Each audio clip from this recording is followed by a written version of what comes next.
ডাকসুর ইতিহাসে এবার ঘটে গেল এক বিরল ঘটনা। একই প্যানেল থেকে জয় পেয়েছেন এক দম্পতি। নির্বাচনে ছাত্র শিবির সমর্থিত ঐক্যবদ্ধ শিক্ষার্থী জোট প্যানেল থেকে জয় পান রায়হান উদ্দিন ও উম্মে সালমা। তারা দুজনই বিশ্ববিদ্যালয়ের ইংরেজি বিভাগের শিক্ষার্থী। রায়হান 2018-19 সেশন এবং উম্মে সালমা 2020-21 সেশনের।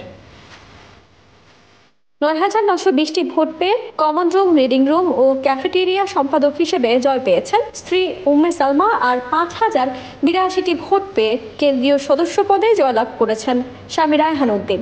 10 সেপ্টেম্বর সকাল 8:30টায় সিনেট ভবনে ফল ঘোষণা করেন ডাকসুর চিফ রিটার্নিং অফিসার অধ্যাপক ডক্টর মোহাম্মদ জসিমউদ্দিন। এর আগে 9 সেপ্টেম্বর সকাল 8টা থেকে বিকেল 4টা পর্যন্ত অনুষ্ঠিত ভোটে দিনভর ছিল শিক্ষার্থীদের অংশগ্রহণ, উচ্ছ্বাস আর উত্তেজনা। ক্যাম্পাসের 8টি কেন্দ্রে 810টি বুথে ডাকসু ও হল সংসদের ভোট গ্রহণ অনুষ্ঠিত হয়। দীর্ঘ 6 বছর পর অনুষ্ঠিত এই নির্বাচনে শিক্ষার্থীদের অংশগ্রহণ ছিল বিপুল। Desk report, Campus Times.